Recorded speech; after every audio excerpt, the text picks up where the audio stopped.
So Yeah. we're now live. My name is John, Positive Pen. And I'm you are? KaZ. I'm still KaZ, like I said. In the world. Woo-hoo.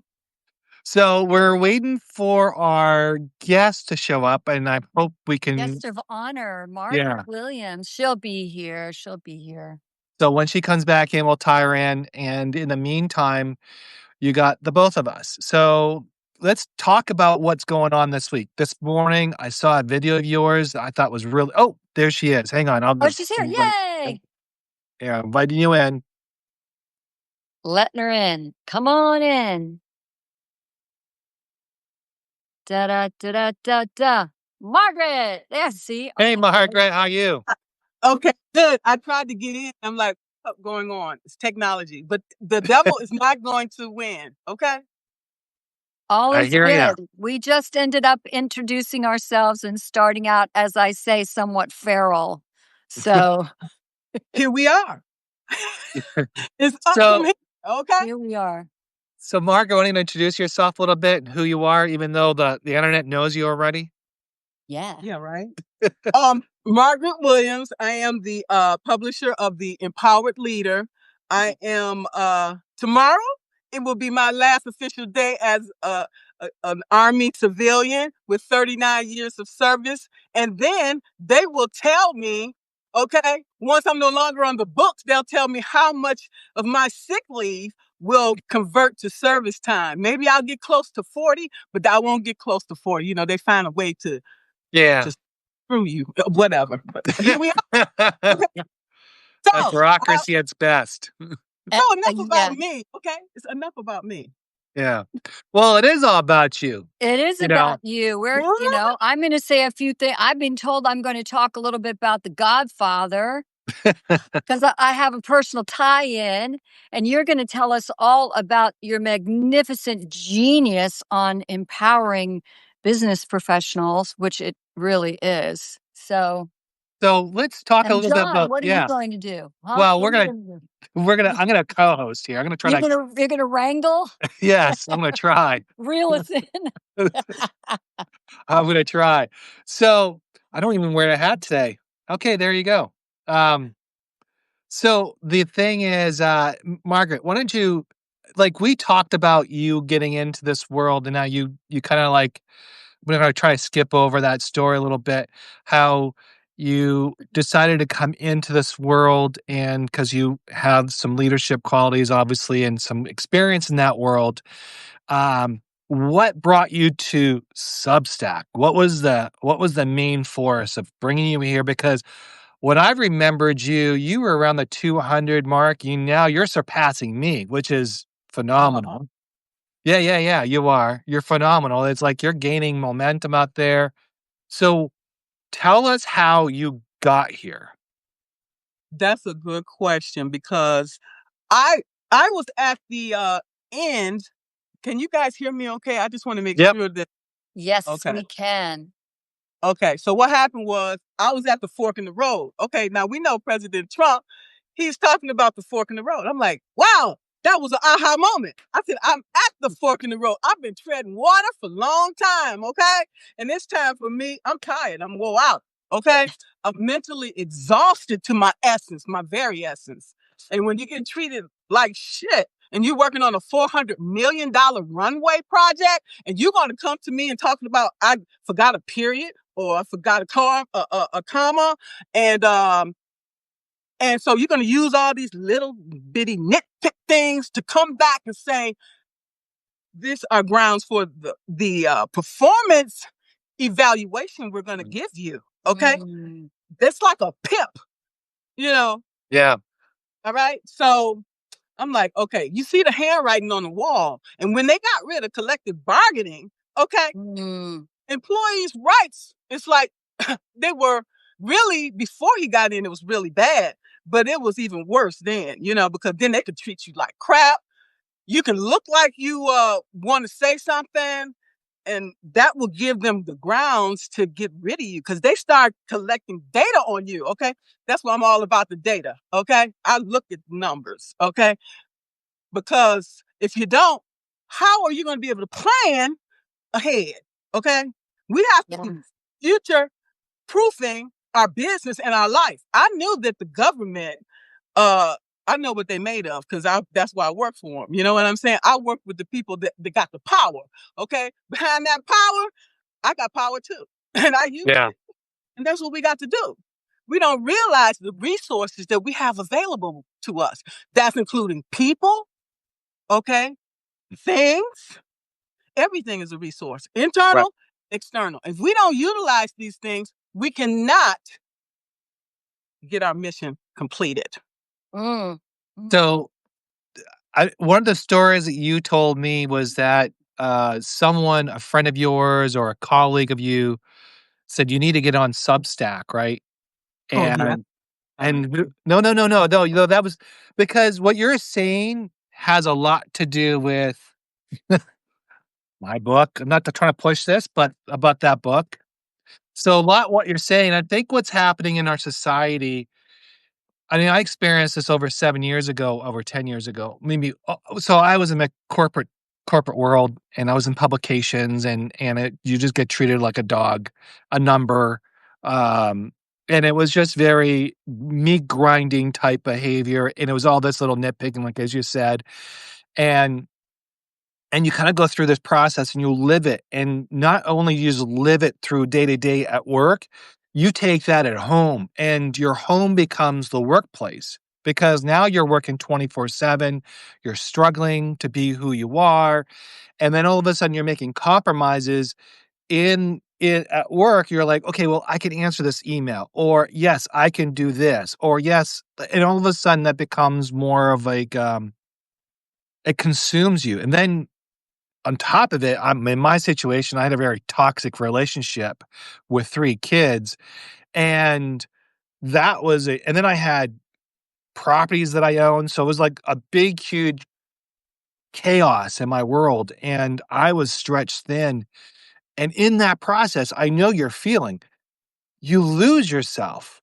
You lose yourself, and you don't know who you are, and you kinda hate yourself in some ways because you just don't know how to feel, you don't know how to please, you don't know how to because it doesn't matter what you do, because you know you have to have your job, you know you gotta take care of your kids, you gotta take care of your partner who's just toxic, and anything you build is really on pins and needles, and you just know it's gonna fall apart, and that's what happened to me, so I understand, so taking that out.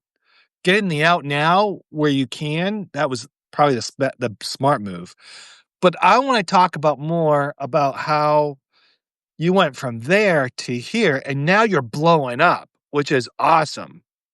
Well, I don't know about that, but what I do know is that I knew that the end was coming of my Right. career. I could see the handwriting on the wall. I could sense, I could feel that the climate has changed. It was no longer the environment that was conducive On to the my wall. health. I could sense, Oops, sorry. okay, and also the fact that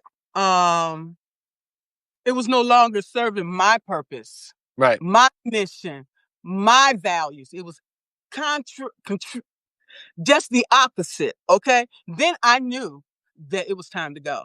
I knew long before then, but I'm a creature of habit, and I didn't want to change because I know the Corps of Engineers. I worked for them all this time, okay?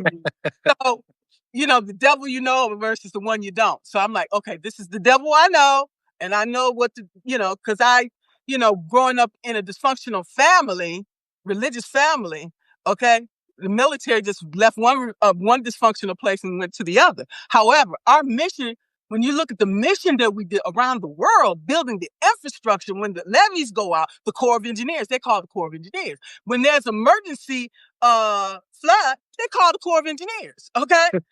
Okay, so I'm like, hey, they got power. That's who I want to work for. And that's why I stayed. Because when you say that name, people look and people listen. Oh, you work for the Corps of Engineers. And so since I had such low self-esteem, that just boosted me up. Oh, I work for the Corps of Engineers. I work for the Corps of Engineers. People didn't give a damn until the flood come, because we had to go there with they said, Margaret, okay, FEMA is paying us. We went down in West Virginia. Okay, I forgot what year. It might have been 2015, whatever, whenever the floods was down there. They said, Margaret, you go out there with the contract. And I had worked with this contractor. We was slated to tear down 30 houses. Okay, these people grew up in these homes, and that was devastating for them, because once the water rises like above the outlets, there's nothing you can do, for real. And I felt for them people. And this one guy, he's like, ma'am, can you please let me go back there and get the pictures of my wife? She's dead and stuff like that. And I'm like, oh my God. And not supposed to do that, because life, health, and safety comes first. If you're going into an unsafe situation, you're putting other people unsafe too. And I'm like, I talked to the contractor. I'm like, what can you do? What can you do? He's like, look, we'll do this. Okay. I'm like, okay. We went in there. The contractor went in there. I wasn't going in there. Okay. So, if something had happened, then I would felt responsible. But it's like, what do you do? So we went in there, got the man's belongings out of there for him, just for that one person. Because I'm like, I'm not going through this, because I'm not going out, because if you do, you can do a whole lot of good things in the world. You do one bad thing, it'll follow you for the rest of your life. Remember when you did this? My father used to do that shit to me. Remember you did this last year? You did this last year, so I'm not going to give you the $20. When you were 11, you did it. Okay? You're 40. When you were 11, remember when you did that? No, honestly, I don't. That's what happens with boomers. They'll never forget. They'll never forget a thing, and they don't ever let you go away. Like, they'll say, do you remember crashing my car? Like, I was 16 years old. What do you want to do? Well, I love what Margaret says about the crossroads. And what I have adopted is that saying, when I come to a crossroads, I take it. That's a sign. Yeah. Signs, right? So in your engineering or what was the most, I want to say this, in 30 years or 40, almost 40 years, I'm sorry. What was the most devastating time that you had to go deal with? I mean, what sounds like West Virginia. Was there like New Orleans, or was it something like that? Like Katrina? No, I couldn't go. No, I couldn't go down there. They had bodies floating in the water. I'm like, no way. Oh, wow. Bodies hit me. I'm like, I'm gone. I'm gone. Okay, I don't. Yeah. Because offered me, I was looking at getting a job at that cemetery. With, with all the veterans and stuff. Yeah. And I'm like, no, I don't want that job, because you can probably see spirits, coming to you and talking to you. Hey, I'm like, no, that's okay. They're coming to tap you on the shoulder. That's what are you doing here? I lived in New Orleans. I lived in New Orleans for 5 years, and I never understood why they all in the beginning, why they were all mausoleums, why everyone is buried on top of the land. Well, it's because of the water table. And they can't, because they'll just all float up out of the dirt, and the caskets will be, and some of that actually happened during Katrina. A really good friend of mine was still living there during Katrina. It was really devastating with the levees and everything. Wow. Yeah. I couldn't go through that. I passed on that emergency. Okay, because they always, like I said, they always call in the Corps of Engineers first, and right. we construction, that's what we do, and manage people. We get shit done. Okay, you want something done, you call us. And that's why get her done. Yep. Like, I'm the same way. So on Substack, right, coming back to circling back around to, you could keep her on task. She's got a million stories. And we just have to bring her back. She's around. hot. She's coming in hot. Because she must have an axe to grind today. Sorry, what's that? I met her right after I met you. I mean, I've only been on almost 4 months, and I met you first, and then Margaret, and then the rest is history. As you know why?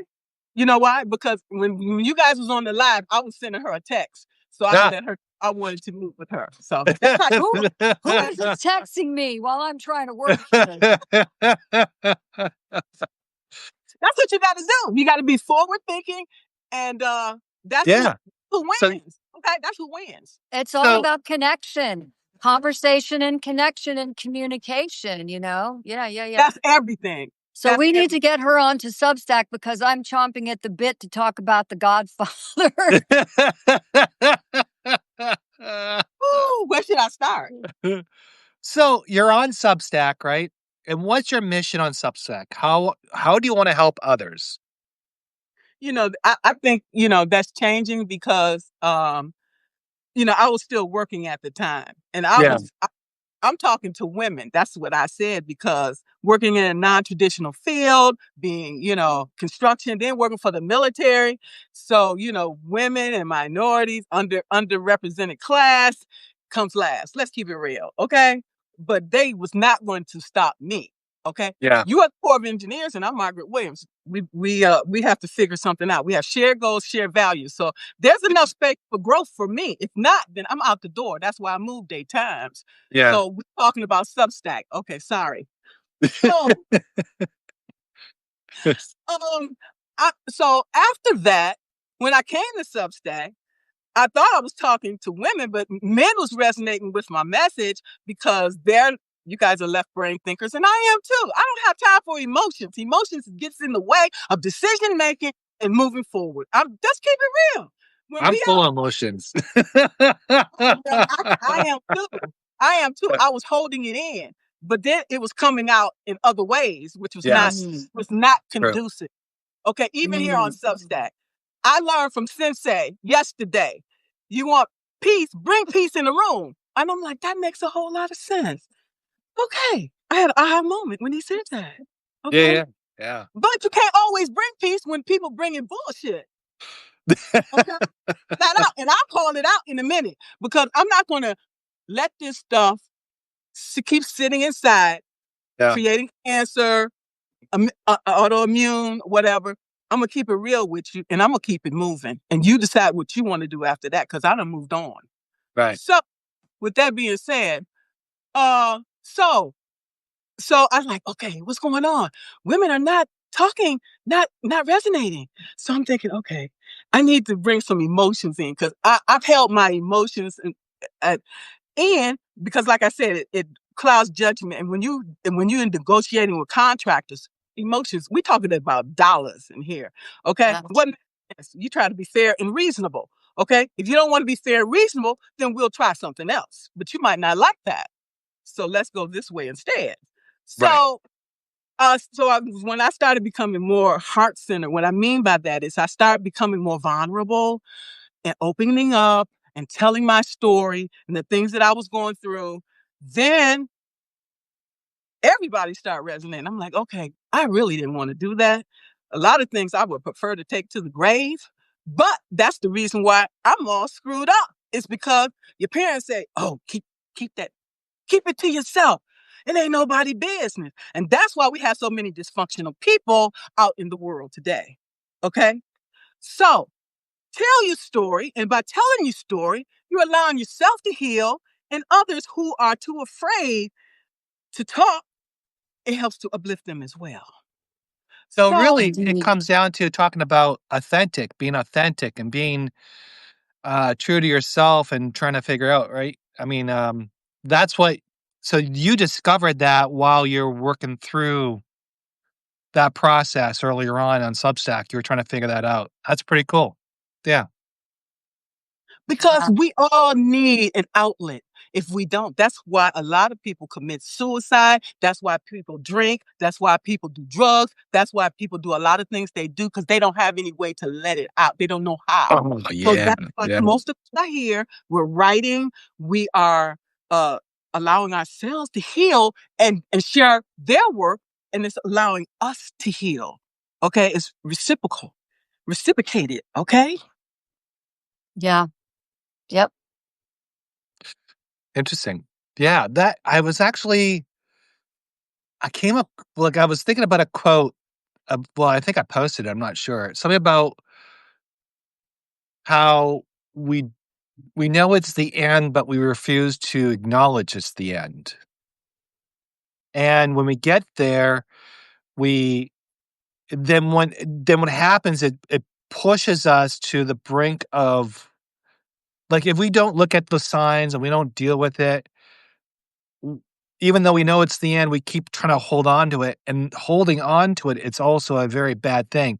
I had something that I was talking to somebody today about, and, there's some dynamics going on in her family and all this, and one of the things that we're talking about was how she's holding on some stuff, and then while she's holding on some of the things that she's not talking about, because she's afraid to hurt people's feelings or be chastised or whatever the case may be, and but yet she holds it in, and as she holds it, she then obviously compounding that down, and then she forgets about herself. She forgets about self-care. I mean, even though she's a healthy person, but she forgets to go, she doesn't do the essentials like getting the doctors going, getting to the things, and then they prolong. And then as they prolong, they it she just loses that touch because she refuses to have those conversations that you must have. And I think that's where I think a lot of us we we we just don't we refuse to have those conversations, and we refuse to because we're afraid of telling somebody what you're doing is hurting me. And then because the reaction behind that is the person might spaz out. We don't want them to spaz out because we don't want them to hate us. Well, guess what? That's not your problem. Your No, the problem fear, the your fear of problem that. your problem is not to be like be nice and cordial, but the problem is you need to let them understand where you stand, because if they continue to do that thing, then all you're doing is trying to refute, and then you're afraid to talk to them. That's probably the hardest thing that anybody can do is I think that's the frustration I think in life right now is that we're afraid to have conversations because we're hurting people. Well, quite honestly, people that are hurt are always gonna be hurt, no matter what you do. But Doesn't matter how you say it, whatever. the Sorry. longer you're holding on to this, and I made these mistakes many times, still on occasion, I find myself, and it's just out of maybe previous programming or whatever, is that the more I don't address it in the beginning head on where it possibly could be, much less could much less end up being egregious and a blowout. The Right. more I just keep stuffing it down and stuffing it down and stuffing it down and saying, just don't say anything, just don't say anything because it's going to go away. It doesn't go away. And then eventually you just blow. And when you blow, it's ugly for everyone involved, Right. including yourself. And things are said and things are done that cannot be taken back. It would have been so much better, no matter how fearful you were of the other person's reaction or the other person is fearful of your reaction, before it turns into some huge thing that ends up severing the ties or putting a huge rift in the relationship and not keeping the relationship more healthy. But we just live in fear of other people's reactions.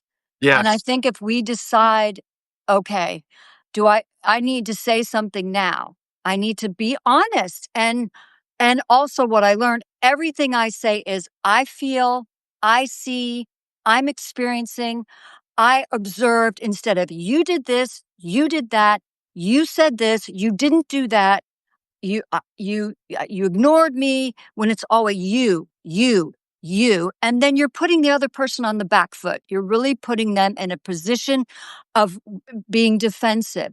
When if you can come from I experienced this. I felt like this. My husband and I, it really works for us, and we both come from situations that weren't Mhm. optimum. But we've learned in 13 years ago yesterday, that I just come from the I. Well, okay, so let's talk about I think this is a good topic because one of the things that I notice in interaction with other people, when you do have like when you're the adult, for example, Yeah. and you're having a conversation with somebody and then someone gaslights you. I mean, seriously.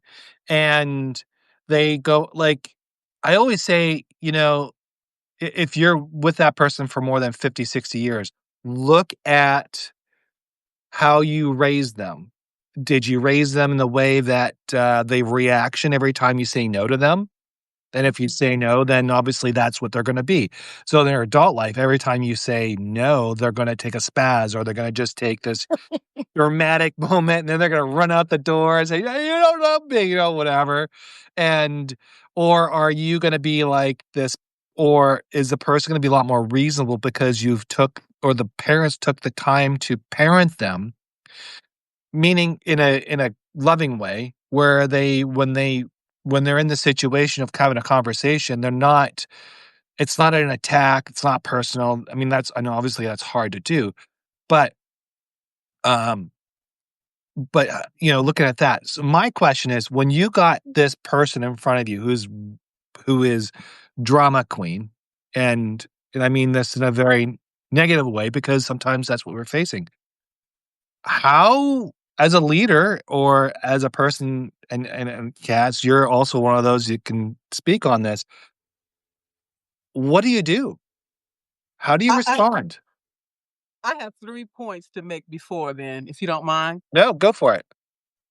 Part of this that you're talking about is learned behavior. Okay. This is learned behavior from when we were a child. We are being molded and shaped. These things don't just go away because you say, oh, I throw that out. It still stays with you. Okay. If you don't go to some type of therapy or something to deal with the trauma that you've experienced, it remains your whole life. It still may remain your whole life. The things even I went through. The next thing is hurt people. Yeah. Okay. Whether they recognize it or not, it comes from your childhood, from that learned behavior. And like you said, somebody can say something and it triggers you something in you, and it was probably something that you experienced personally from your childhood, from someone that you trusted. Okay, and that's the thing. The trauma comes from people that we trust. What you call them? A wolf in sheep clothing, Yeah, or vice versa. Okay, and the next thing is a lot of times we do self sabotage ourselves because we don't feel that we're good enough, and yeah, that we feel that if we do something else, and somebody gonna kick us back down because right. also trauma that we experienced. I think I got to a point in my life where I knew what transpired between my parents and me. I knew what my sister and I had to endure on several levels. But I got to a point that I said, when do I stop blaming them and start taking responsibility for my behavior now? When do I say, you just can't keep blaming your parents and then continuing the behavior, the reactions, the actions that came from whatever trauma that was. I decided, look, I need to heal this in me. They weren't able to heal what went on with them and the people that raised them. But I'm going to heal what went on with me, and I am going to take responsibility that now those actions, those words, that behavior, those responses are my responsibility. And it changed my life. It totally changed my life. Yep. Can I talk about The Godfather yet? We're talking about leadership. That the Godfather is leadership. It is. Well, Yes. No, you know me, when I feel like it's kind of, we talked about horror movies last week and dramas, that things get so serious and the horror movies get so gory and you're on the edge of your seat the whole time, and the dramas get so sad and so serious that they write it in every single film. I don't know any film like that there's not a moment of relief where there's a romantic scene or there's a funny thing that happens just to give you some, just to let you be able to take a breath from what you're observing that was serious or gory or whatever. I just forced us to take a breath. Talk about, so I posted something about a moon and I was like thinking about the romantic night. Like, when does it go from a romantic night to a horror movie? Mm. Like, Oh, is it midnight? Is it 11 o'clock? Like, you know what I mean?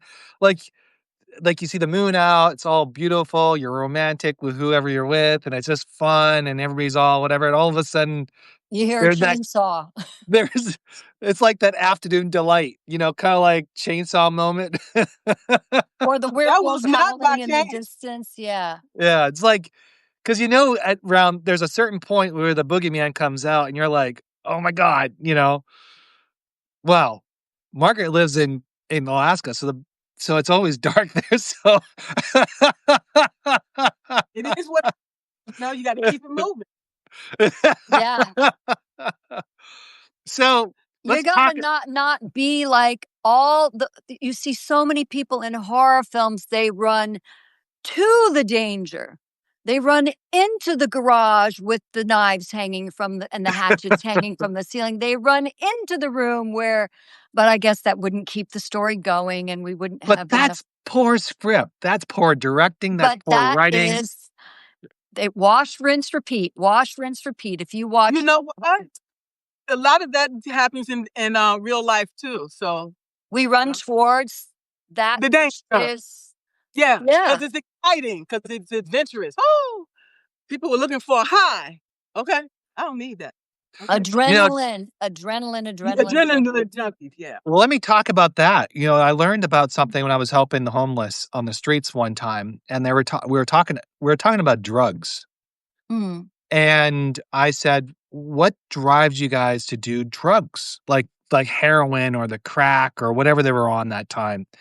And they were like, "It has nothing to do with it's that first high that I had and I want it back." And they keep going back and they keep going back, keep going back, but what happens is they're not feeling it. But then someone dies because an Mm. overdose or fentanyl, whatever the case be. And then they'll go to that drug dealer to buy that because that was the best high. So they'll keep finding the best high until they do self-destruction of some sort. Um, that's their mentality.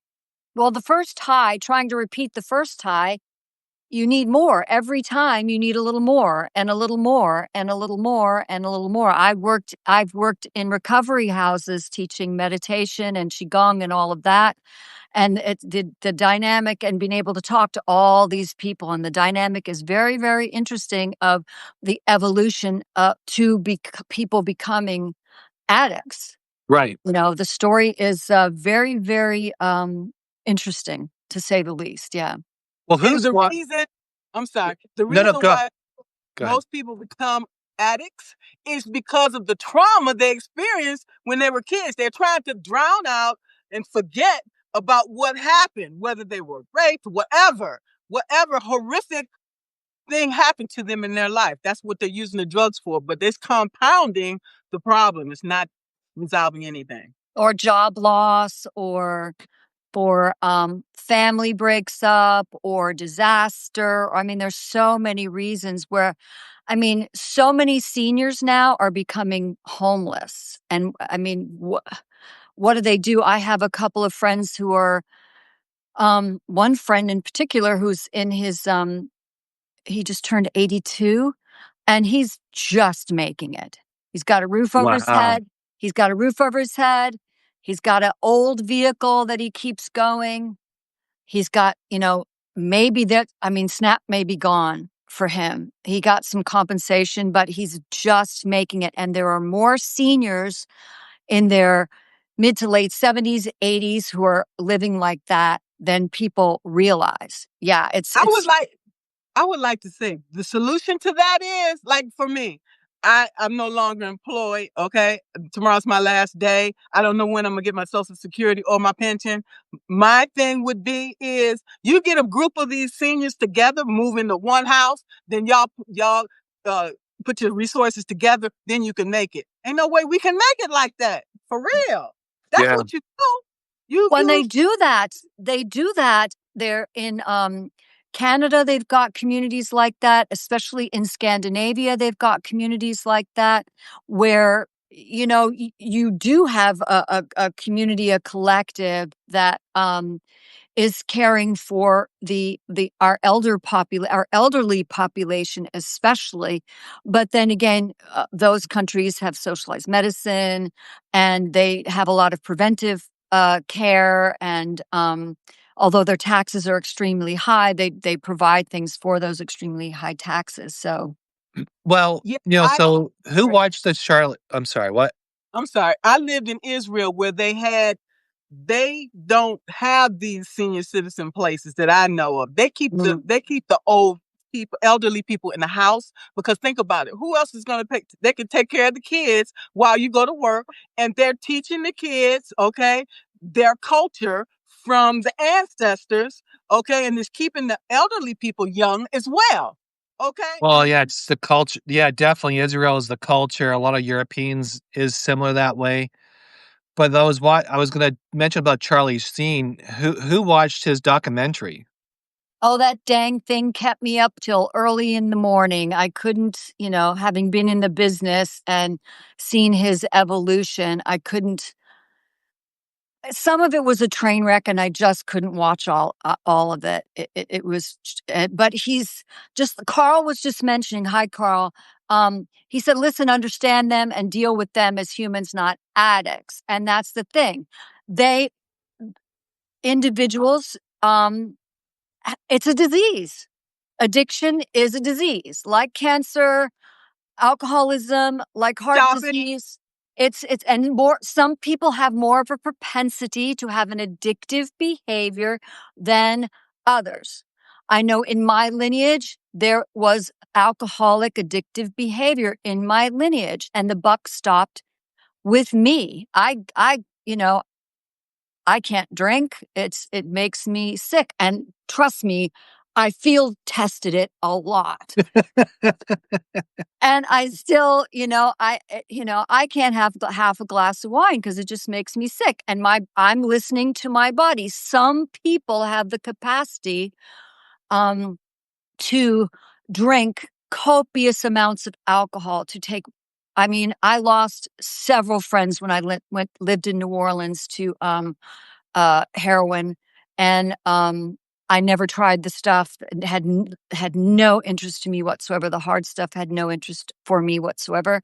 But we did the circle of friends. We were having fun. We were partying, but there were only a few on the fringe who were actually so hardcore, and he was one of them. And I left, and I think about 6 years later, he overdosed, and it was Mm. just, you know, he couldn't fight it, and it was a disease, and it's heartbreaking. Yeah. It's not. Can I talk about The Godfather yet? No, not yet, woman. Sorry. I just feel like I'm getting too morose. I have all this information. Like I said, I've worked in disordered eating clinics, and I've worked in recovery and substance abuse clinics teaching meditation. It was some of the most, and Qigong, some of the most rewarding work I ever did. They were so generous, and they were so desirous to heal. And I would teach class in a group setting just to regular people. And you know what? These people in these communities, it wasn't like they were relegated to do it. They attended of their own volition, and they just were the best students and generous students, because the clinic would pay me, but they would want to donate even more to me. And yeah, I just got goose flesh right now just thinking about them.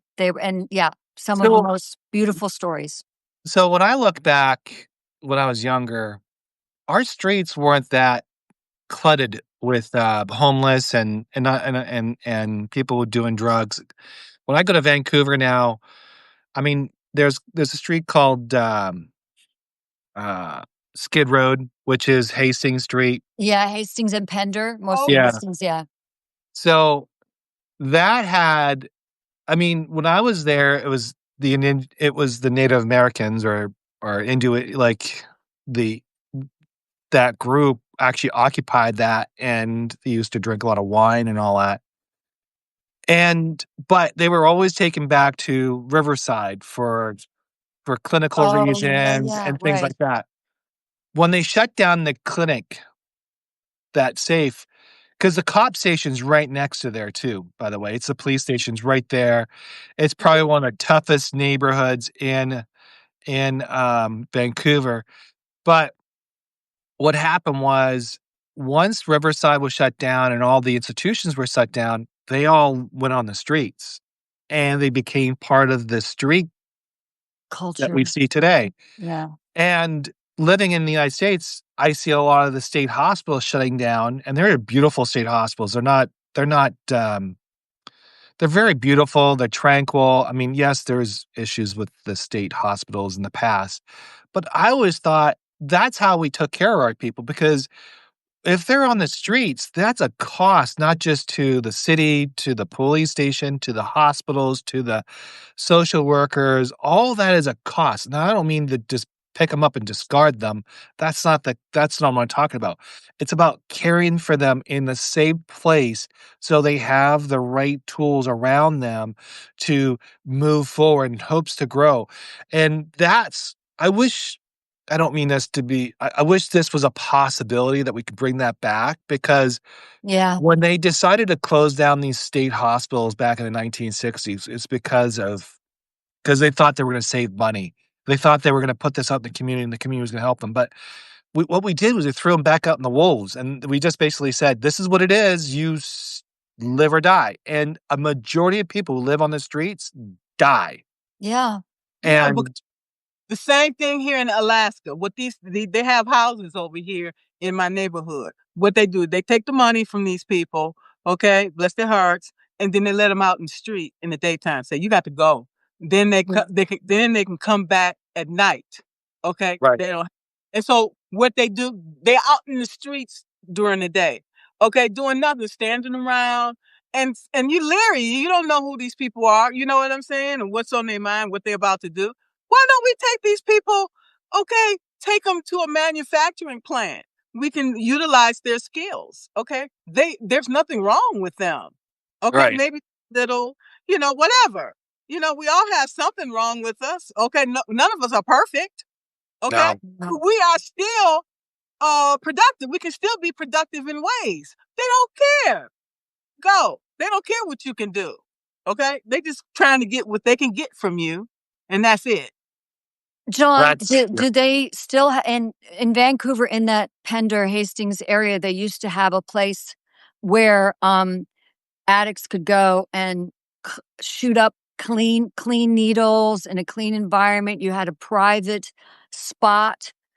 If you were on methadone, you had a place to go. But if you were still doing drugs, at least they had a place where um, you weren't shooting out on the street and you weren't using dirty needles and people weren't spreading disease. I don't Since I left, I don't know if that still exists.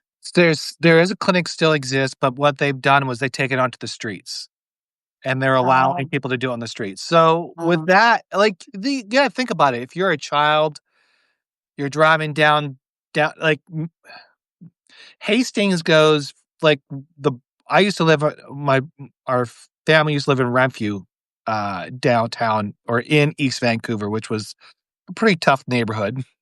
But we would take the bus from Renfrew into downtown, and we would go to Woodward's, which was at a department store, which was kinda cool for Christmas and all that. yeah, And Yeah. talk about sidetrack. They had these little dick that I loved when the windows were all decorated for Christmas. That was the best time. yeah, So and I gotta write the story about that. Anyways, as I was as as we're driving down, you see Skid Road, and you're like, "Oh my god," like, and you're like, that seems like as a kid, you start pondering, you start having these discussions with yourself, kinda like, "Wow, these people don't work, kinda just drink all day, what kinda life that is." You start questioning it, and then you're like, "I really don't wanna be there. I don't wanna end up there, but, what happened this is where I'll end up if" like my mom would say, "If you don't really work hard, this is where you end up." Ooh, ouch. Yeah. Yeah, but but You know? that was reality, but I mean, I'm you not have sure. Do you think kids really get it if you're walking down the street with your little children and you see something like that?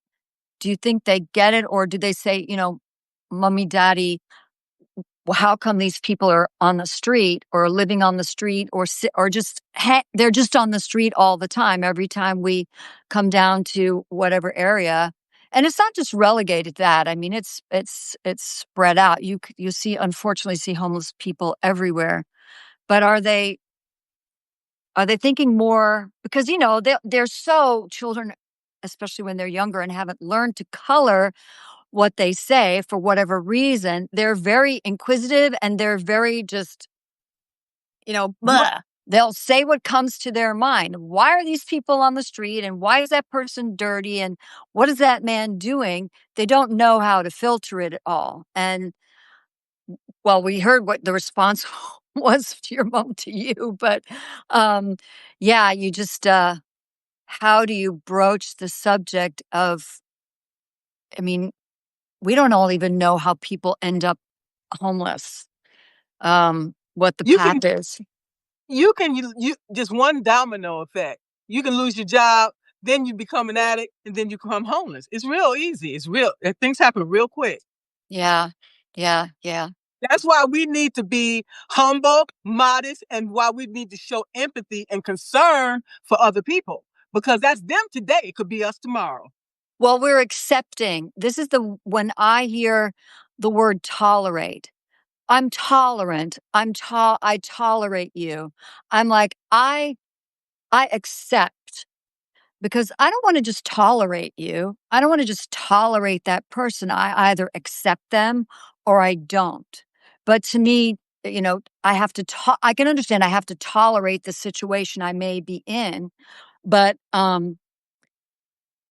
don't want to just tolerate you. I want to accept you. right. I appreciate that. Yeah. Well, that's I me. mean we can't solve today's problems with I think what we did I keep going back to the days of Andy Griffin and those type of world, and I just I kinda miss those times where it was much simpler, the people were being taken like, we took care of our people, and we're not really doing that anymore. We're just kinda just Well, we from the time of Andy Griffith until now, there are billions more people on the planet. There are so many more people in the United States from that time until now. So, maybe it's gotten has it okay, maybe not. I'm this is I'm of so many minds about this. There are a lot more people, and has that made it harder for us to take care of all of us? Um, we're the Can I, we're the I know certain people say we're the richest country in the world. We're one of the richest countries in the world. We're not just the richest country in the world. And but to be one of the richest countries in the world, I don't want to get political. That is not my thing. Um, do we have the wherewithal in our strained budget to do more? That I mean, we have all of these meetings and all of these, things going on within our government that are happening all the time. And have we all along had the money to do this, but decided not to do this for whatever reason? I feel like I'm treading on very thin ice here. Yeah, I think I know what you're trying to say is that, we've, and, like, I don't wanna get into the politics side of things because I don't wanna go there, but the part of it is No. to really, understand that you know, why our resources are limited to Americans. Like, why are we not taking care of them? Why are we not being more, understanding and taking care of them more? And it just seems like we're spending money, but we're kind of like throwing money at something and nothing's getting solved. And it seems like it doesn't matter what leadership comes in, the problem never gets fixed. And that's what comes into about leadership is when you see, and I'm going to say a little bit of this, politicians, they'll say a lot of things, but do nothing. And a lot of things you hear about leaders, it's a leadership issue, really, when it comes down to it. When you have a politician that comes up and says, "I'm going to do all this, do that," and then all of a sudden they get in a position of power, like Congress or your local county or whatever, they turn around and they'll say, well, it's a lot more complicated than what you mean. And I'm like, "No, it's not complicated. You got in there saying you're gonna do X, Y, and Z. Now you're saying it's complicated and you can't take care of it."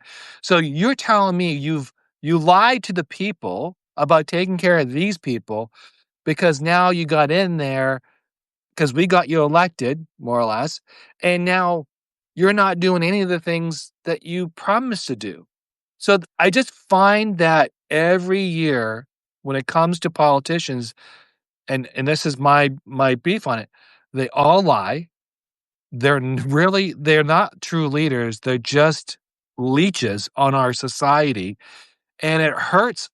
And it hurts a couple ways. Number one, it causes division in our country.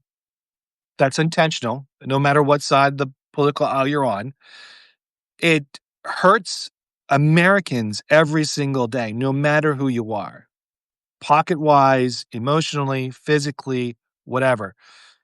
And until we heal as people, once we realize it's not us, it's them, nothing will ever get changed. Because if you look at my page, I don't talk about politics, No. don't talk about whatever it is. If we stop talking about politics, they become irrelevant. I always say, and this is just a blanket statement. I'm not pointing any fingers at anyone. A bully cannot bully an empty playground. It's just all there is to it. So I've got three thoughts. One, I really want to hear Margaret's take on leadership. Um, that might be my only thought. I think I lost. Oh no. John, you and I have lived in other countries that aren't a two-party system. We've lived in countries that have, you know, Canada has officially what, 5 parties? 6? Yeah. And you lived in Germany, right? And I spent a copious amount of time in Germany, in France.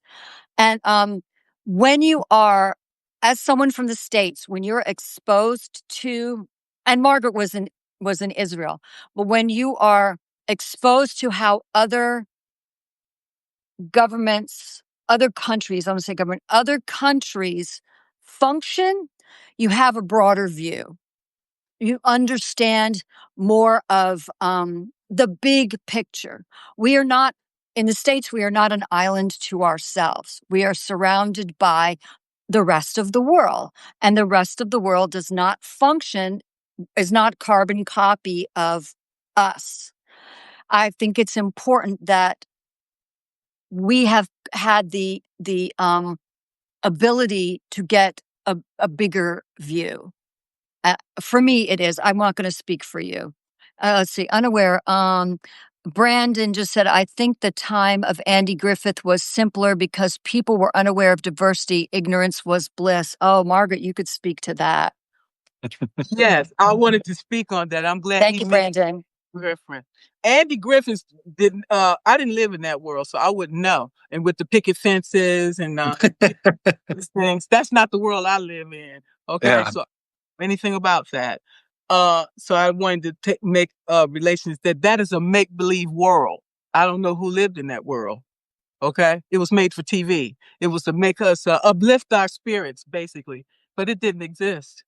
Is that a problem though? Was that a problem to create a TV series to show what's possible?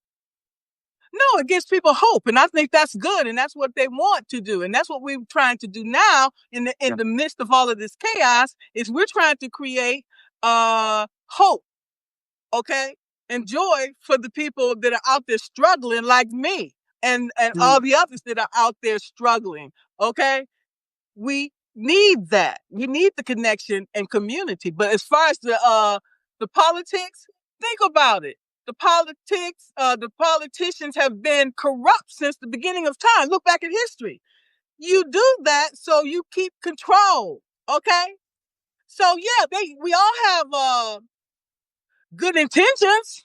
My father used to tell me the road to hell was paved with good intention. He was the devil. So he must have knew something. So, yeah. So we have to do just the opposite. You know what I'm saying? Yeah, these people was probably pure in the beginning, but these politicians, they found something to corrupt them. Oh, we found a paper where you plagiarized. So you're either going to pass this law or we're going to expose this. Oh, we're going to tell your wife about the affair you had last year. They get you one way or the other. So they have good intentions at the beginning, but they find a way to bring you down and to get what they need. Okay? Let's keep it real. Right. And Andy Griffith, I watched the reruns. It was an idyllic existence with, Opie was very well behaved, and you've got the one town drunk, but it was a show that was about a world, but that was only for certain people. It was not a show. I mean, everybody watched it, no matter what color you were, but it didn't represent everyone on the planet. And that's where we are, we're working hard today that everyone is represented, in the country and on the planet. Would be interesting is to your new book, which I'm not going to. It's exciting because it's your take on a certain very important biblical story for you. Oh yeah, that one. But but I'm saying if you took Andy Griffith and put it in 2025, would it be possible? And how would it look? I mean, it would look like the Trailer Park Boys. Hey. Oh my gosh, Duck Dynasty or something like that. Well, I think, yeah. He said it. I didn't say it. He said it. The only reason I wouldn't watch it because I don't watch TV no more. I don't waste my time with that. Right. Oh wow. Okay. Well. Yeah. So, some news on the writing stuff. Yeah. So I'm about to finish this, and guess who edited it? I have no idea who edited it. KaZ. Well, John, sweetie, you did so much work already that you were and I've been editing books and screenplays and short stories for people for decades. I did television and film for a production company, and you came to me you had crossed your T's and dotted your lowercase j's. I'm telling you, you had really done the work. So you made it so easy for me. I remember I just had a few little comments, and I only one comment throughout the book. And that's between you and me. And it was the and. She does not like the and in my writing. Like, she doesn't want to start like and yet or and blah. She doesn't like to meet because she says it weakens the sentence. That's what she said. I said your copious and voracious use of the word and to start a sentence weakened the brilliance of your writing. So So, my response was Oh, what that what my was response to that was, "You remind me of my English teacher." She hated the word "and" all the I time. love the So word "and." No, I love it because it connects, 2 parts of a thought. You know, I love it, and you love short sentences. Here we are yeah. into writing. You like to use the short sentence and you prefer to keep your sentences short. My input was, but sometimes the thought in the beginning of the sentence, the first part of the sentence needs to be finished in the second part of the sentence with comma and it makes that sentence more potent. But, Alright. I'll be Fair enough. interested oh, thank you, wow. I'll be Well, interested to see I didn't and I said, "This is my opinion, and we all have them." So, you know, uh, you do what you wanna do with your book, but, I had very little work to do in editing it, and, for that, I thank you thank because you. I've had to both as a video editor, my son and I have been in the studio just trying to make, as they say, what, a purse out of a pig's no, I don't wanna say that, that's gross. That, I had to take a mess and Yeah, turn it into something really relevant. And that's the magic of editing. right. And the magic of editing for video or film, the magic of editing for books. I've seen things be really turned around. I mean, an author who comes with 1,000-page book that you just want to take it and knock yourself out with, and then it ends up being a 300-page book that's Mm. just magic. You know. Yeah, so If the I've author can kind of let permitted. go, and I speak for myself too. So, yeah, where we stand with that, we're in the middle of cleaning that up. I've gotta fix that up, and it's almost ready for publication. The other one that I was working on was The Quiet Miracle. Now, this is Oh, yeah. I took the biblical part of Jesus' birth and I made it into a modern day scenario. So the reason why, so every year I create a story for Christmas, and last year was The Quiet Oh, Miracle. And it's usually like a 10-day leading up to Christmas so people can read it. And I revisited this story again and I thought, oh, I'll rehash it. And I said, you know what? It really needs to become a book because it'd be great for other people to read. So it became a book. I got someone to do the audio, to do the voiceover for that. So they're going to finish that out hopefully in a couple weeks. That'll be done in a couple weeks.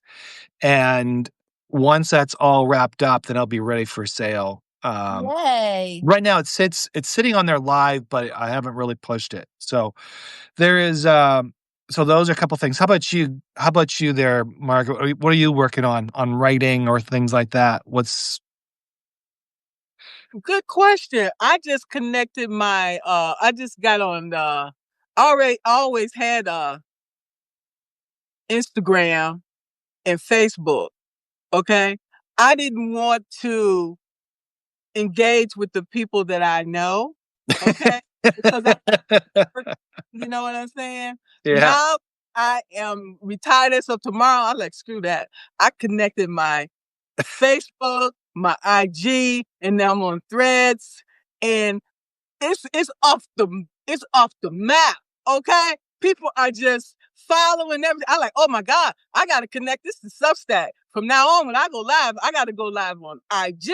I got to go live on LinkedIn, and I got to go live on Facebook. Okay, because Uh, my YouTube is going up. Okay. Yeah, yeah. you gotta help me with that going live on IG when I'm on, Substack. I'm still plebe about that. I haven't gotten that figured out yet, but I Me thank you. neither. We're gonna do it. Okay, I'm gonna do it a test when I'm talking by myself, so I won't bite Yeah. some. Okay, but I'm gonna definitely do it. Okay. So are you mostly just gonna do interviews and no writing, or what's your strategy on Substack? Writing and a little bit of video, or it could be all interviews? Right now, I'm loving the interviews. Okay, I'm Okay. loving. Okay, and so I'm gonna see where that takes me. I write when I feel like it. and I'm not feeling like it. So it is what it is. I love it. I love it. So, Do so KaZ, today I saw a video of yours, and you were talking about. I think you just produced it today and just published it. It was about the law of attraction and yeah, about how to about starting your day and starting yeah. yeah. So tell us a little bit. Is it really important to what's the importance of starting your day right? I mean, from On the front foot instead of the back foot, as I call it. Well, you know, I learned over many, many years of and a lot of studying and a lot of research. I'm a Buddhist practitioner. I follow Buddhist philosophy along with Taoism, and I came to realize that everything in my life was about what I was sending out. I mean, everyone knows about the law of attraction, and they think that is the main attraction. But honestly, it's preceded by what you're sending out, what you're radiating into the universe. And when I realized that whether I'm interacting in my home with my husband or my son or whomever, once I step out of my house and I start we have little relationships all day long. yeah, They may be a minute, they may be 5 minutes, they may be days, they may be a lifetime, but we have relationships all the time. And other people have been affirming this, making these comments, affirming that this has been their experience too, is I smile all the time, and we've talked about that. I love to smile. I just, you guys are great smilers. I went to Russia and they told me not to smile because they think you're up to something. I will just smile at people. And some people just think I'm nuts, but it just comes from a place of wanting to connect. And if I see someone who looks unhappy or, or is having a bad day, my life has been changed by just smiling at someone or just asking them how they are. How's your day going? Are you okay? I told you I was going to Halloween Horror Nights at Universal, and the people who work there, the employees, they all have name tags, and some of the name tags have where they're from. And oh wow, you're from Myrtle Beach. Well, that was my dad's favorite place to golf, and I spread his ashes in the ocean off of Myrtle Beach. And we had this great conversation for about 5 minutes that was I'm getting goose flesh again, that was so powerful. I walked away on a cloud. I could tell she walked away going, oh, she really cared. What a great. And I just keep having more of those interactions than not. And I said, you know what? If they don't give it back to you, it's not about you, it's about them. And if it's bullies or trolls or negative people or somebody who's like, you say, I hope you have a great day. And they're like, yeah, fuck you. Um, I'm like, you know what? I'm not going to take that home with me. And, and I got really irritated by. KaZ, this is not the Joe Rogan show, by the way. Sorry. Pardon my language. You know what? It's going to come out every once in a while. I'm not going to apologize for it. If anyone is offended, Yeah, no problem. namaste. But yeah, it's just it has made my life so much more joyful. It is, and I tested this. I freaking field tested this. And what got me started was I read a clinical trial. It was kind of it was a behavioral trial.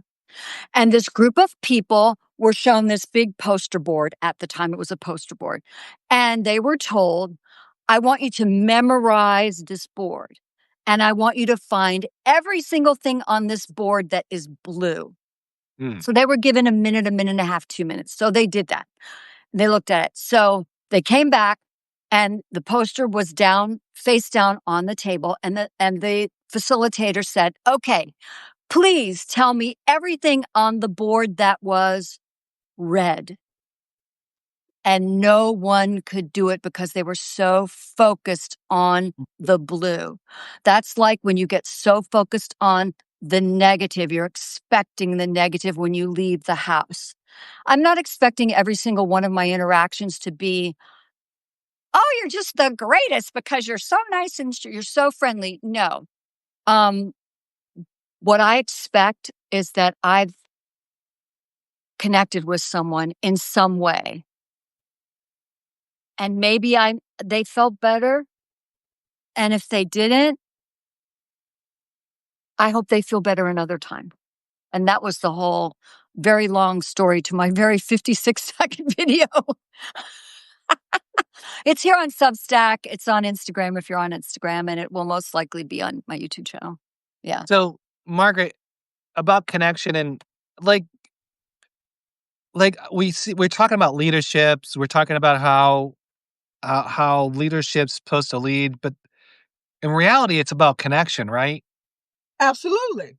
Because I have an example where somebody who is so self in themselves and they play the victim, but they want to be so desperate a leader. But a leadership, like I remember someone telling me something, and I was just like, they want me part of something, right? And I was like, I don't want to be. I belong to a lodge, so and I was like, they were like, oh, you should become an officer, and I was like, no, I don't want to be an officer. I got enough responsibility.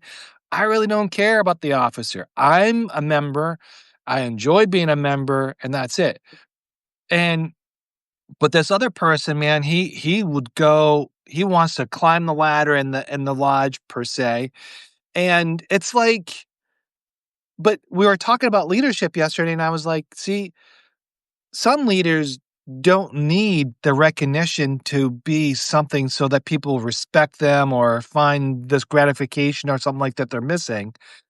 Leaders just lead naturally, regardless of the situation. So, what is some of the traits of a good leader? One of the things, like you said, take the initiative. Okay, he wants to be a leader. Lead. Okay, what can you do from where you're at to lead from that position? And you do that well, then you elevate yourself up. So it sounds like this individual is desperate or they have low self-esteem, okay, insecurities. Okay, as a leader, I would take that individual, figure out what he does very well, okay, give him that. And as he builds his confidence, then he has to do like everybody else. You can't just jump the gun. I had to start from the bottom, okay? I was African American female, okay? They was not going to allow me to just jump to the top, okay? I had to jump through hoops with fire in it and everything else, okay?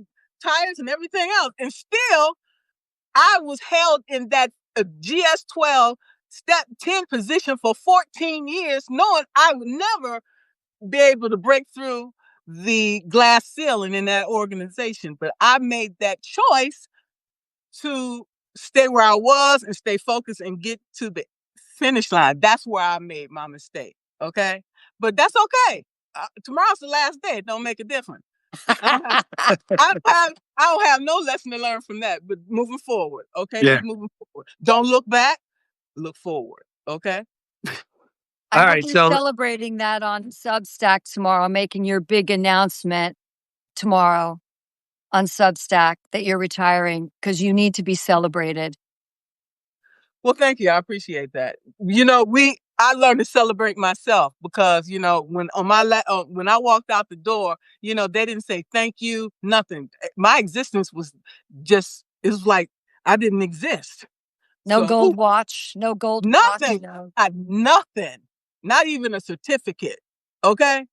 Period. So I'm telling you, celebrate yourself. Don't wait for external gratification from others. I got my gratification because I got my certificates on the wall that they're given to me by generals. Okay, I have the general coins. Although I can't take it to buy a cup of coffee, I still have it. And that's something that they can not take away from me. They can take everything else, but they can't take my accommodations. Okay. No, They can't take my absolutely not. degrees. They can't take my degrees. You can take the house, you can take the car, you can take everything else. Yep. Okay. Yep. Because when we leave this world, we're gonna leave with how we came, with nothing. Absolutely. So I got a question there, Margaret. If Godfather had a corporate headquarters or a corporate HR department, what would be the first policy be? Equal Oh, that's opportunity. hilarious. Equal opportunity for all. And I would love to. Equal opportunity for all. Yeah, Oh, yeah, I would work for him in a heartbeat. I'd be his number one assistant. What you need? I got you. Okay. all right, Cats. Would have What's your loved you. Oh, what? well, it's funny because we're talking about the law of radiation. Yeah, And anybody who's seen The Godfather, anybody out there who hasn't, you must see at least the first one, the whole thing. It's fascinating because it had a cultural impact. Mhm. And you see within that film and the subsequent films what they radiated, they attracted, all the violence, everything. They Mhm. got back what they gave. So, Mhm. info. Um Coppola almost got fired because he wanted a higher budget. The budget was 2.5 million by Paramount and he wanted a $6 million budget, but he came in under budget and he came in ahead of time, which was great. You said the cannoli scene. the colony. Yeah, let's The go for it. cannoli scene with Richard Castellano played Clemenza. Richard's wife had asked him in the beginning of the day to bring home dessert. So in that scene, he came up with that line. He improvised that line because it stuck in his mind about his wife asking him to come home with dessert. Leave the gun, take the cannoli, which is brilliant. Sadly, we lost him from heart attack in 1988 at 55. Paramount did not want Brando. No, They wanted Laurence Olivier and the classical actor, brilliant actor Laurence Olivier, but what a different film it would have been if it had been Olivier, right? yeah, yeah. Paramount didn't want Pacino. They wanted Ryan O'Neal or Robert Redford. Mm-mm. Ryan O'Neal, softer. Redford, come on, 69, he did Butch Cassidy and the Sundance Kid. Yeah, but he's not Italian. How can he pull? How can he James pull off? Caan. How James can he pull Caan off? wasn't Italian. Yeah, he looked like more of an Italian than Redford. Yeah, but Redford, Butch Cassidy and the Sundance Kid, then 72, he did The Candidate. And then he did The Way We Were in 73. The man was fine. He didn't need it, right? And for the cat lovers, you commented about the cat in the garden scene with Pacino and Brando. The cat was a stray on set who happened into Brando's lap, fell in love with him, and the rest is history. So, yeah. So, Margaret, what is your favorite movie all time? I love all the ones that she was talking about. All of the movies. The Godfathers? I love every last one of them. That was for real. What did he have in his mouth? They put cotton in his mouth? No, and I thought he did too, but he went to a dentist and had an apparatus made to make his jowls hang. So he did it the right way.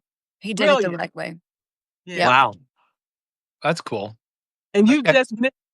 you just mentioned Robert Redford. He just passed away. Oh. He was He one did? of the best. Yes. You When didn't did know? that happen? Week. Last When that week. You were busy writing books. That's why you didn't know. he did? I didn't know that. Yes. 89. 89. Robert Redford, 89? He didn't look like 89. Wow. I gotta look that up. I didn't realize Is that. that going to be our shtick every week? We're going to talk about The Godfather? Because if we are, then I'm not giving my reveal this week about my connection to The Godfather. You can keep your reveal as much as you want. No, but we'll be talking about, like, I think movies have a lot of parallels to what we deal with every single day through life. There's experience. And I think some movies do depict some of the things that we're trying to overcome, some of the challenges, some of the things that we don't, it hurts. But sometimes a good movie helps us remind us about that. But I also remember one of my mentors was telling me about a story about he lost his wife. And he was young, and his like he was moping, and I don't mean that in a negative way. I mean that like he was in the dumps. It was really hard for him. He was really in love, and so he lost his wife. That was a challenge for him, and it was in a fog. And his boss said to him, "Oh, go watch this movie. You feel better after it." And Ted decided to do that. He went to go see a movie, and but it didn't make him feel better. It made him feel worse because that was the worst advice you could ever give somebody to overcome a death, and that's not so movies have a place, but I don't think it's a solution. Well, the movies are getting a little scary because they're predicting what prior to the big push of AI, where AI was much more, I mean, AI's been around for quite a while, and I have an expert in the family, so we commiserate a lot. But movies like Transcendence or Ex Machina, Her, things like that, where these writers were expanding their consciousness and coming up with these themes that some of them are becoming feasible now. When we thought, oh, Transcendence with Johnny Depp, where he puts his consciousness into a computer and can manipulate stuff, Right. or Ex Machina, where you have these android type characters, these robots that are very, very lifelike. And so, yes, films, I think, can be a direct, well, a lot of them come from direct experience, from life situations, from history. And then a lot of them are writers just letting their minds wander. The one with Demi Moore, that was disturbing. And The it's Substance, yeah, we talked about that last week, right? The Substance, oh, that was disturbing. Yes. I'm like, oh my God, what we do to try to be beautiful? Oh. Don't get me started. Don't get me started. So I got a couple more questions about leaderships and lifestyle. So anyone can answer this one. If What's harder, doing your taxes or assembling IKEA furniture without swearing?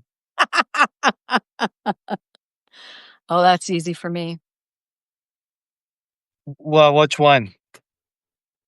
No, Margaret, you go first. No, go ahead. You got this.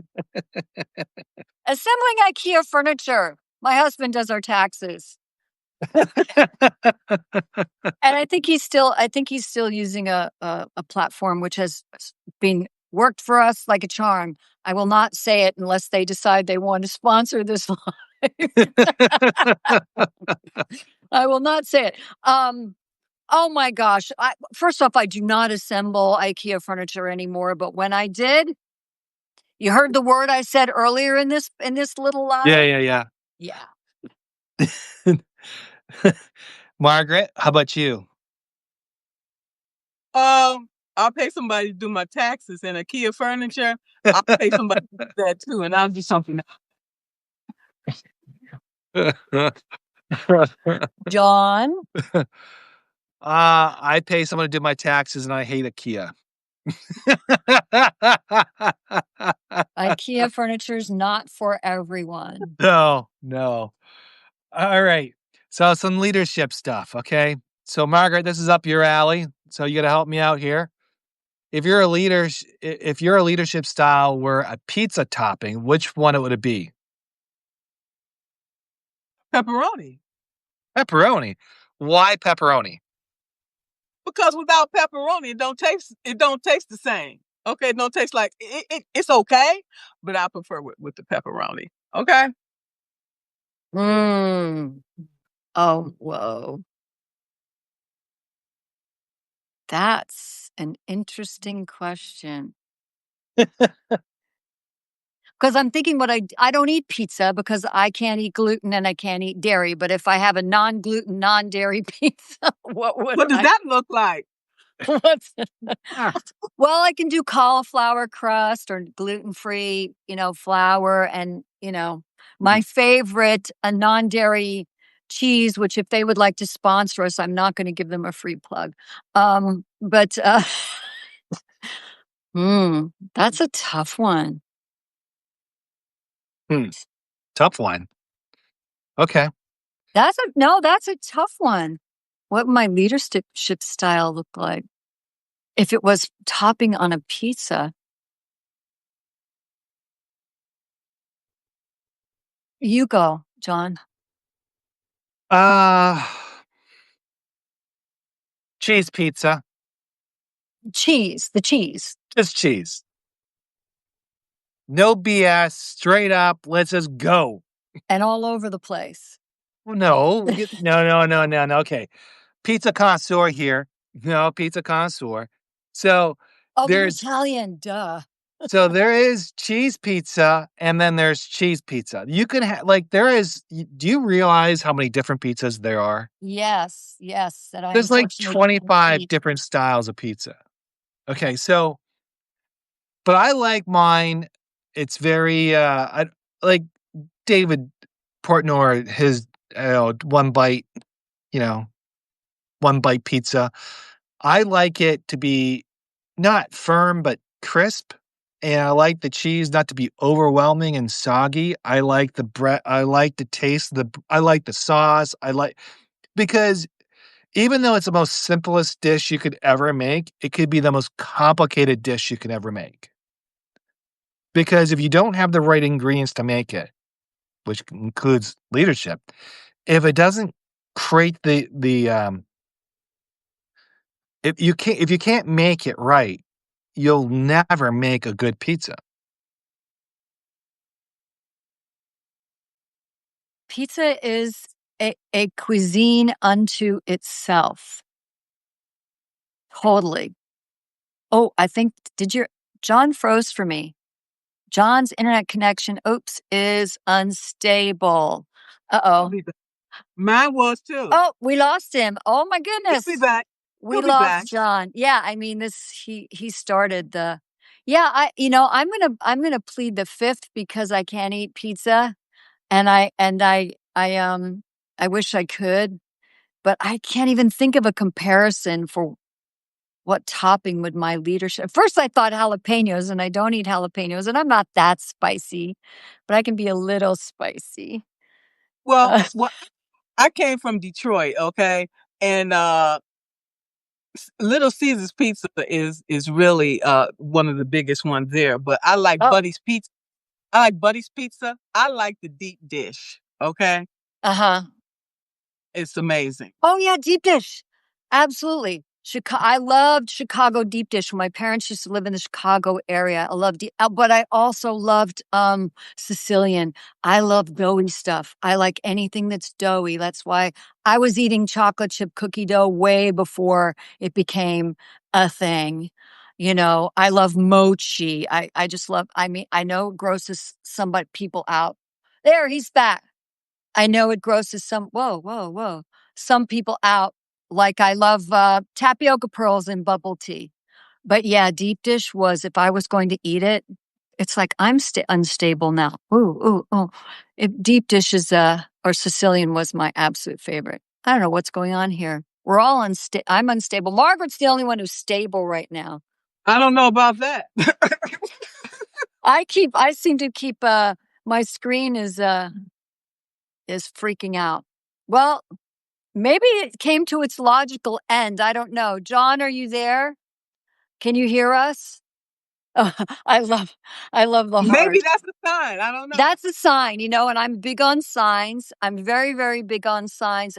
John, if it's okay with you, I can't hear you, but it times me out. Okay. Well, John, I'm going to wrap this up. Oh, there he is. There it is. And All So right. I'm unstable now. I was going to wrap it up for us and say I think it might be a sign that it's time for us to hour and 32 minutes into it to All right, we say got one more adieu. question. We got one more question, then we'll wrap it up. Okay? All right. What I is the don't know. funniest leadership lesson you accidentally learned from a toddler? Oh, you do you. You do you? I had a young kid say to me, "Hey, you do you." And I thought that was just, it was I'd never heard the phrase, and this was a while ago, Okay. but it had been in the lexicon of Yeah. teens at that time. Oh, he was like 4 or 5. "Oh, Miss KaZ, you do you." How That's about his you, line. Margaret? I haven't been around a toddler in a while, so I don't. I can't think. Okay. All right. Um, my kids taught me a lot. You know what? There's a lot of cool things that my kids taught me when they were younger. Aw. Uh, and I remember this story. I was so busy with the day-to-day stuff. And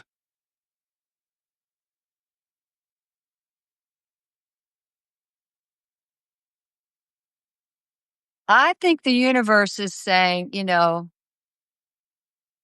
"It's been nice having you here, but, it's time to bid each other adieu." Yeah, I know you did. Okay, everybody. Thank you so much for being here. I mean, I wanted to scroll through and just thank everyone, but we were so fortunate to have so many people here today. I want to thank John Rinaldo. I'm his co-host, but I'm going to wrap it up for you for the opportunity to do this with him every Monday at 4 p.m. Eastern time in the States. Um, Margaret, I'm so happy that we got on together. I'm looking forward to having you on my lives when I start them next month. And I look forward to being on yours when we can schedule it. Everybody, we're so grateful to you. And Substack is just one of the most beautiful places I've ever found for communication, conversation, compassion, sharing, caring, kindness, uh, just I've tried them all and I'm off almost all of them. And I just want to reiterate, you're wonderful human beings. Don't forget that. Please be good to yourself, be good to others, and lots of love from all of us. And we'll see you again next time. Thanks. See ya. See you. Bye bye.